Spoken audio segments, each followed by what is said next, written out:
It has nothing to do with the organization. It has nothing to do with my teammates. The last thing I wanted to create was more distractions or more hoopla. I think we recognize we were going to have to for sure play without him this year.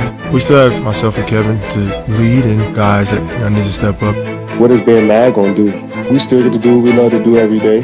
As far as us, we have a job to do. A group of protesters gathered outside Barclays Center waving flags and signs while chanting "No vaccine mandate, stand with Kyrie" before the Brooklyn Nets lost their home opener to Charlotte Hornets 111-95 on Sunday. Around 100 people stood in the plaza outside the arena and on the street blocking traffic on Flatbush Avenue, many showing support for Nets point guard Kyrie Irving's decision not to get at least one vaccination shot to comply with New York City's mandate in order to play home games. Stephen A., let me ask you this. Do you think these protests have actually made Kyrie a sympathetic figure here? No, I don't believe that. Let me say this. There were also protests going on in New York City yesterday where the Brooklyn Bridge was being blocked because to meet the requirements of that mandate handed down by the local government here in New York, if people like municipal workers, police officers, people like that, hospital workers, stuff like that, if they don't abide by the mandate, they'll lose their jobs. And so people, if they don't get themselves vaccinated, what have you, so people have really taken that position to heart. And they, and to be quite honest with you, even though I'm fully vaccinated, you are as well.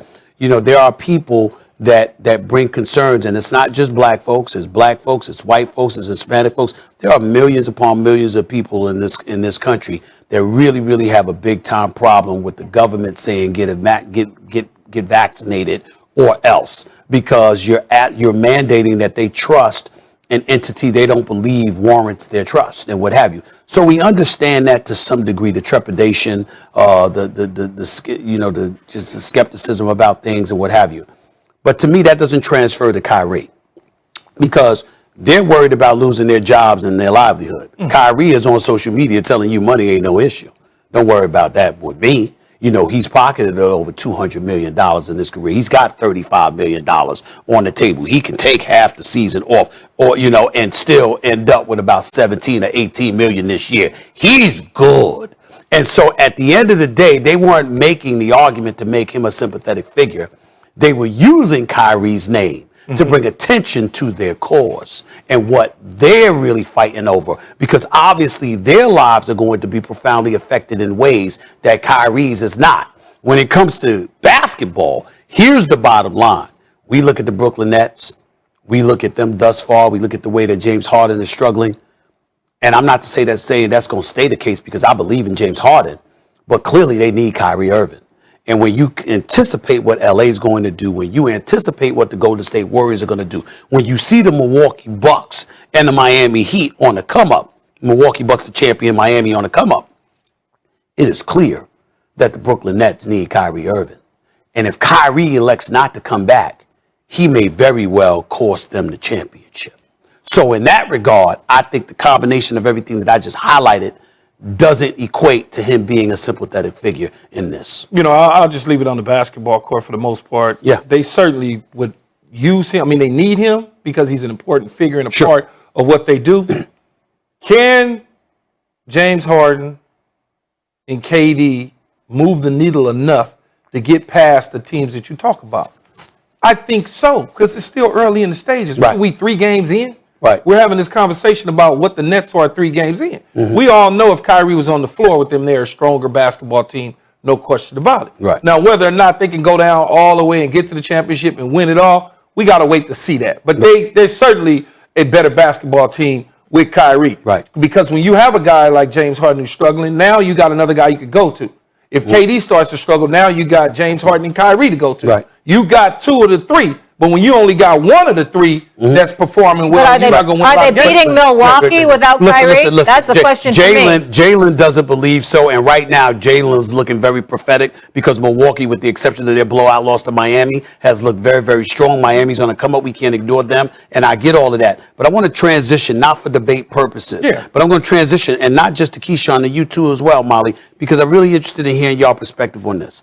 As it pertains to what, if anything at all, you believe Kyrie might owe the Brooklyn Nets. And by that, I mean this. He is the reason everybody's in Brooklyn. Okay? And when you recognize what they look like without him, if that were to continue, then you have a situation where you're looking at the Brooklyn Nets and you're saying there's a chip on the line. When KD, Harden, and various other people, from what we hear, there's a whole bunch of NBA players, maybe not them specifically, but you hear, surmise, there's a whole bunch of NBA players that were very, very reluctant to take the vaccine. They just understood that the NBA said, you don't take it, you don't get to be a part-time player. You take it, you in, you don't take it, you out. Yeah. So my question to y'all would be this. What, if anything, do you all believe he might owe the cats that he got to come to Brooklyn with him? I don't, in this situation, I don't think he owes them anything. Okay. Because he ain't being paid, right? He's already been paid for the play in the past. That money's already done. Is your question he earned that fiscally? money. Do you mean fiscally? No, No, I'm he just mean I'm talking about getting people to come. Yeah. He basically essentially got KD to come play for Brooklyn. Yeah. No, and I because of that, Griffin came. Because of that, the trade happened with James Harden. Because of that, Steve Nash was hired. Steve Nash was hired. All of those Right. sort of things. Of course. So he became a key piece of what they're trying to put together. Right. And so for me, I don't think he owes them anything, because if he decides that that's not what he wants to do with his body, that's his own right. If they believe, okay, I'm putting it in my body because I believe something different, like me and you and Molly, I'm okay with that. I just don't want to. I don't want to put that type of pressure on him. Here's where I don't situation. totally rock with you, Keyshawn, right? Okay, so say you have the chance to have a Super Bowl on the line, right? And you're going down to Tampa, right? And you're coming to Tampa, whatever, and that kind of thing. And then somebody decides to hold out because of the vaccine, and they're the real impetus for you heading down there, and you're the favorites and all of that. Are you really just going to be like, oh, I'm cool? I don't know if you'll continue to.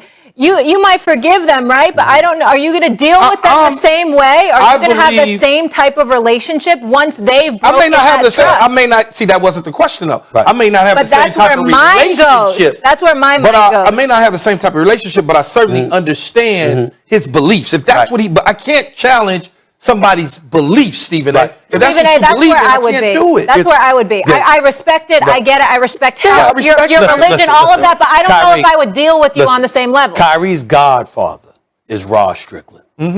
Rod Strickland and I go back a long ways. I love that brother. I love him to death. And obviously he and I don't agree on this, and I'll leave it at that. But I got mad love for my brother Rod Strickland, okay? And there are a lot of brothers out there that have called me on Kyrie's behalf. You know, because of how strongly I came at defending him. You know what I'm saying? In defense of him. And I respect where they're coming from. I totally understand. So I get where you're coming from. Here's where my belief is, and I joked about this on NBA Countdown when I talked about he walking around like he want to part the Red Sea, because Kyrie has walked into the arenas with this cane on, looking like Moses or what have you, acting like, you know, he's a prophet or something, okay? And then why I bring that up, and I'm half joking about it, but I'm not. I understand. Why do I bring that up? Because Kyrie goes on social media, and Kyrie says, quote, "I'm not anti-vaccine. I didn't take it, but I'm not anti-vaccine." Well, then take it then, man. Stay with me, because I want to get to a point here. He says, "I'm not anti-vaccine. What I'm about," he said, "I made a private decision for the moment." And then he highlighted how he's making this decision on behalf of others because he doesn't like how their rights have been infringed upon. So in other words, if you're not definitively anti-vaccine, then you're taking this principled position to speak for what you term to be the voiceless. And I'm saying that is at the expense of your brothers who need you. Now, if you are completely and totally against the vaccine, and that's that, and damn it, you ain't taking it, and that's the will, and you willing to lose the money, I'm with you. But do you feel like he doubled down too much now? So maybe even if he wants to play, he wouldn't get the vaccine? He could always come back. What I'm saying is, if he's like Keyshawn said, I'm not putting this into my body. This is the reason I've taken this stance. Cool. That's not what he's saying. He's saying he's doing it on behalf of the voiceless. And first of all, they ain't voiceless. There's millions of people who are against the vaccine. They're not voiceless. They're not voiceless. But you also could voice your opinion. When you can do both things. You can do both. You can do both things. You can help your team win a championship if that's what Stephen A. is saying is the case, that you're not against the vaccine. So take the shot and still. And I'm saying, based on what he said, Based on what he said, it ain't about him being against the vaccine. So if it's not about you being against the vaccine, well, KD and them are out there. They need you. Yeah. What you doing? Yeah. Now, if you against it, KD and them ain't going to force you to put nothing in your body. They understand. And you're willing to lose $35 million. All right, fine. That's your business. They may not like it, but we all respect it. But he's saying, no, that's not it. No, it's because I want to give a voice to the voices. You can still give a voice. You can still give a voice, but you're willing to sacrifice being there for your brothers. And that's what I'm looking at. He brought that they came to Brooklyn to join Kyrie Irving. See now this. I know we got to move. Yeah. But now it's a different conversation. Right. It's a different conversation now that you bring that up. Right. Because you can do both. You can help them conquer the goal and win a championship because I'm vaccinated and I'm still a voice for people that feel a certain way. Absolutely. I got family members that feel that they don't want it. That's right. And I'm okay with that. Just understand the situation. And swear there's research out there to counter